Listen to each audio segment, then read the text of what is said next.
हो तो। Guruji, how could a sensitive person like Gautam Buddha leave his family? How did he get a heart for this? If a person of Buddha's caliber had to leave his family, what hope is there for lesser mortals like us? जो बहुत दुखी व्यक्ति है वो संवेदनशील नहीं होता दूसरों के लिए, खुद ही दुखी है। जब दुखी है तो सिर्फ गुस्सा आएगा, विद्वेष उठेगी, और क्या कर रहा है इसका होश भी नहीं होगी। He will not even know what he is doing. Totally unaware. वो एक भाड़ में बहता चला जाएगा जब आदमी दुखी है। ऐसा ही हुआ सिद्धार्थ के साथ, इतना दुखी था वो, तो इसीलिए वो संवेदनशीलता नहीं थी उनमें उस वक्त। इतना दुखी हो गया सब देख करके, सब इसलिए बीवी बच्चे सबको छोड़ के भागा। मगर जब ज्ञान हुआ उनको, जब बुद्ध बने, तब वे वापस लौट के आए अपनी पत्नी के पास। बेटे को भी संन्यास दिया, पत्नी को भी संन्यास दे दिया, इन दोनों को भिक्षु बना दी। तो इसलिए ये नहीं सोचो कि ज्ञानी असंवेदनशील हो जाता है, नहीं रहता है। संवेदनशीलता बनी रहते, सिर्फ दुखी व्यक्ति असंवेदनशील होता है। गुरुजी, शास्त्रों के अनुसार माँ को सर्वश्रेष्ठ कहा गया है और वो है भी, और तभी पत्नी को अर्धांगिनी कहा गया है, लेकिन दोनों की रीति रिवाजों से हमेशा बनती नहीं है। मैं माँ से कुछ कहूँ तो पत्नी गलत समझ लेती है, और पत्नी से कुछ कहूँ तो माँ गलत समझ लेती है। अब तो ऐसा हो गया है कि दोनों एक साथ आए तो घर में अशांति हो जाती है। कृपया मार्ग बताएं।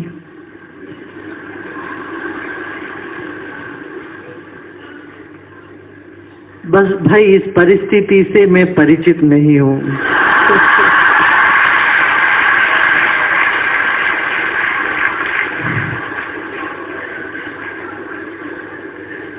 फिर भी मैं एक बात कहूं, तुम बहरे बन जाओ। जब एक दूसरे की बात कहते हैं,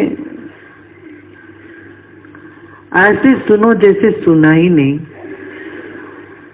कालांतर में सब ठीक हो जाता है। जब किसी एक की बात लेके यदि तुम उस पर कुछ अमल करने लगते हो तो मुसीबत में पड़ने लग जाते हो।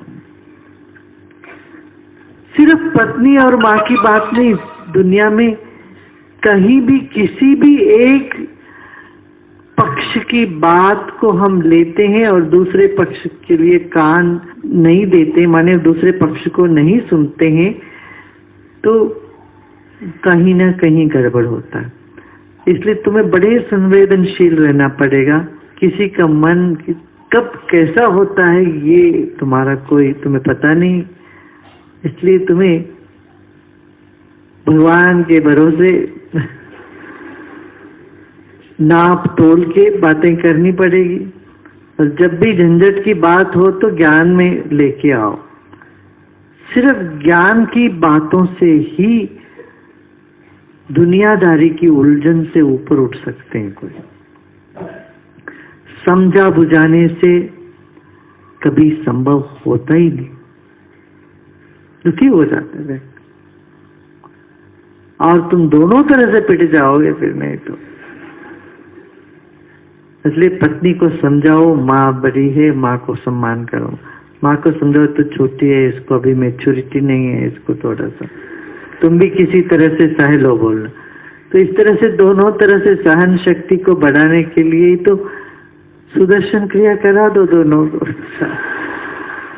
कभी बैठ के ध्यान साधना करेंगे तो समझने लगेंगे। उलझन से ऊपर उठने का मार्ग सिर्फ सत्संग है, सिर्फ सत्संग।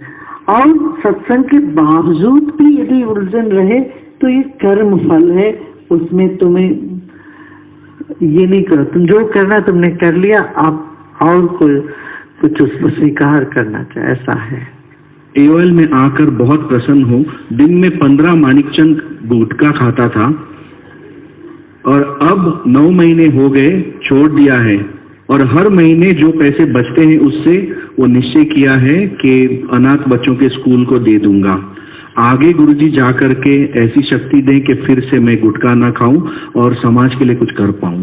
गुरुजी एक प्रश्न है, इंसान भक्त कब बनता है और भक्त में और शिष्य में क्या फर्क है? जिस घड़ी पैदा होता है इंसान तब भक्त बनी गया मान लो, मगर वह भक्ति का पहचान जब गुरु के पास आते तभी हो। भक्ति है नहीं ऐसा नहीं, मगर उसका पहचान गुरु के पास आने से होने लगता है। भक्ति क्या है? प्रेम स्वरूप है। और प्रेम कब से? कोई बाहर से आना पड़ता प्रेम नहीं। जिस घड़ी हम एक बच्चा पैदा होता है उसी वक्त उसमें प्रेम का भी प्रस्फुरण होने लगता है।